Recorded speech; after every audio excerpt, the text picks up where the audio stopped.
সবচেয়ে মজার ব্যাপার কি জানেন? আমরা বাঙালি হয়ে বুঝতেছি না আমরা কি হারিয়েছি এবং কি অধঃপতন করেছি আমাদের রাষ্ট্রের। আমরা কি ধ্বংস করেছি। এটা আমরা বুঝতেছি না। অথচ পাকিস্তানের একটি স্বাধীন নারী যিনি ওইখানে বসে ভিডিও বার্তা দিয়েছেন এবং সোশ্যাল মিডিয়াতে এটা তোলপাড় শুরু হয়ে গেছে। যারা নাকি সচেতন নাগরিক তারা এটা বিবেচনা করছেন যে ওইখানে বসে একজন পাকিস্তানি নাগরিক হয়ে ওই নারী আমাদের জন্য আমাদেরকে গালাগাল করতেছে যে আমরা কেন বুঝতে পারলাম না যে আমাদের বিরুদ্ধে ষড়যন্ত্র করা হয়েছে এবং আমাদেরকে ভিক্ষের ঝুলি হাতে ধরে দেওয়ার জন্য এই ধরনের ষড়যন্ত্র করা হয়েছে। আমি জাস্ট ভিডিওটা শোনাই, আপনারা যারা উর্দু বুঝেন না আমি তাদের জন্য অনুবাদ করব, আমি কিছুটা বুঝি। बंगालियों को लगते हैं हम आजाद हो गए, तुम लोगों पे अल्लाह का अजाब आ गया।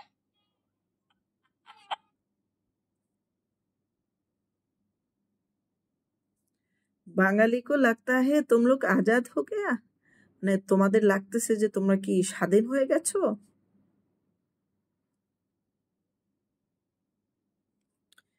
আমি আবারও শোনাই, প্রথমটা শুনতে হবে যে এই ভিডিওটা শুধুমাত্র বাঙালিদের জন্য এটা বলা হয়েছে। ये वीडियो स्पेशली बंगालियों के लिए। बंगालियों को लगते हैं हम आजाद हो गए, तुम लोगों पे अल्लाह का अजाब आ गया। और वो दिन दूर नहीं है जिस दिन तुम लोग टकोरा लेके घूमोगे। আল্লাহ কা শার্প আ গয়া মানে হচ্ছে অভিশাপ লেগেছে। আর ওই দিন বেশি দূরে নয় যে তোমরা ভিক্ষের ঝুলি নিয়ে ঘুরবে। जो पाकिस्तान की हालत हो गई ना, भीख मांग रहे हैं, तो वो आप लोग वेट करो, 2 महीना वेट करो, तुम लोग भी टकोरा लेके। পাকিস্তান কি হালাত হো গয়া তুমকো, মানে পাকিস্তানের মতো আমাদের অবস্থা হবে। পাকিস্তান এখন মানুষের বিদেশের রাষ্ট্রের কাছে ভিক্ষে চায়, মানে সহায়তা চায়, কিন্তু অনেক রাষ্ট্রে তাদেরকে সহায়তা করতে চায় না। কারণ যে দেশে বেশি উগ্রবাদী থাকে, ধর্মান্ধতা বেশি থাকে এবং তারা সেকুলার মেন্টালিটির বিরোধিতা করে, তাদেরকে উন্নত রাষ্ট্র সহযোগিতা করতে চায় না। তো বলছে মাত্র 2 মাস অপেক্ষা করো, আর বেশি সময় লাগবে না। 2 মাসের মধ্যে তোমরা ভিক্ষের ঝুলি নিয়ে ঘুরবে।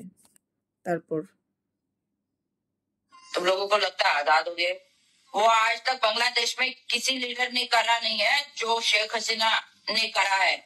शेख हसीना जैसा लीडर आप लोगों को अभी लाइफ में नहीं मिलने वाला। तुम लोगों को शर्म भी नहीं है, घर भी लूट लिया, और इतना भी शर्म नहीं है तुम लोगों को बंगालियों ब्रात तक लूट लिया, और ब्रात तक इंटरनेट पे आप लोग उसको दिखा रहे। तुम लोगों को भी माँ बहन है घर में।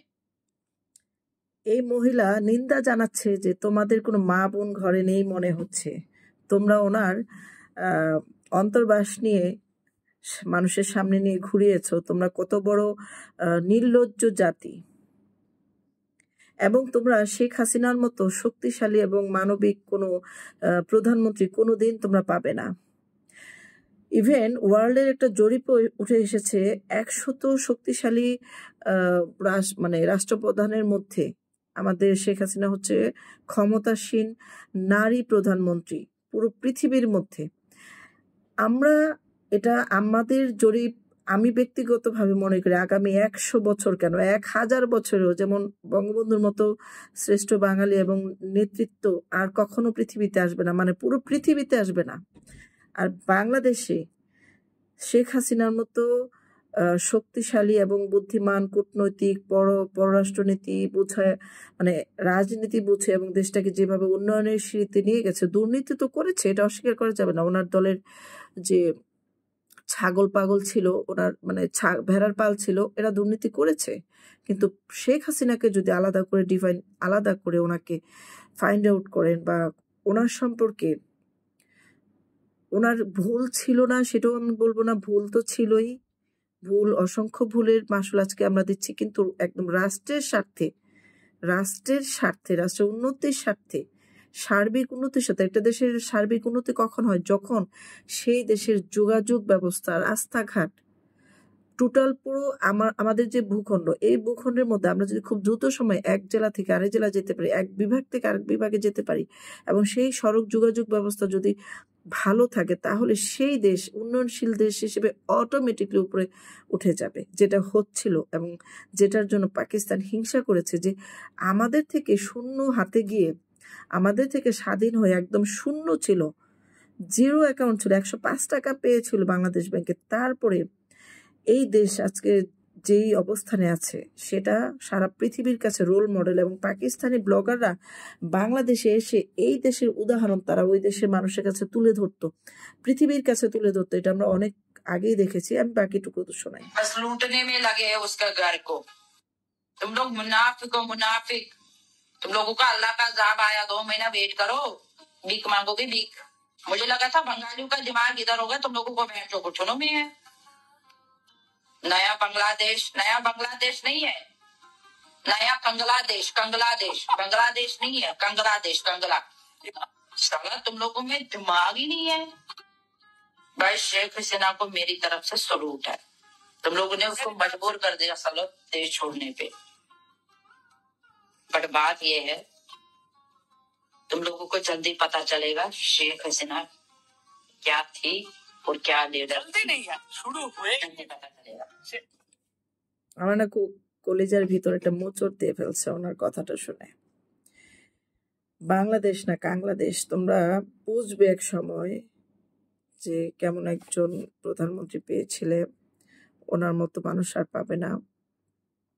আপনারা জানেন ইমরান শরীফ যেদিন বলেছে পাকিস্তানের স্বাধীনতার পিছনে বঙ্গবন্ধু যদি না থাকতো এই পাকিস্তান স্বাধীন হতো না। পাকিস্তানের জন্য উনি শ্রেষ্ঠ সন্তান।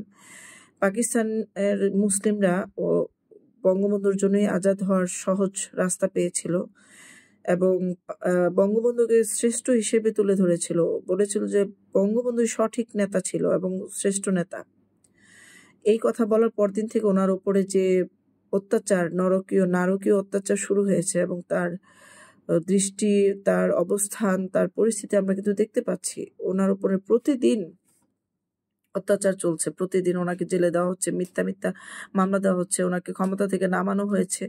ওনার বিরুদ্ধে মানে বর্তমান যে সরকার আছে পাকিস্তানের, তিনি ওনার বিরুদ্ধে মানে অমানবিক ভাবে অত্যাচার শুরু করেছে। তো আপনারা ইমরান শরীফের বক্তব্যটাও কোনোদিন শোনেন নাই যে কেন কিভাবে বলতে পারে বাংলাদেশ না কাংলাদেশ বলেছে। যে মানুষ দেমাগ নাই, বলছে যে আমরা তো ভাবতাম তোমাদের দেমাগ আছে, তোমাদের তো দেমাগ নাই, ব্রেনের ভিতরে কিচ্ছু নাই, গোবর ছাড়া। আমার কিছু বলার নাই, ওই মহিলা সেলুট জানাইছে। তো ওই মহিলার অনুভূতিটাকে আমি সম্মান জানিয়ে আমিও সেলুট জানালাম।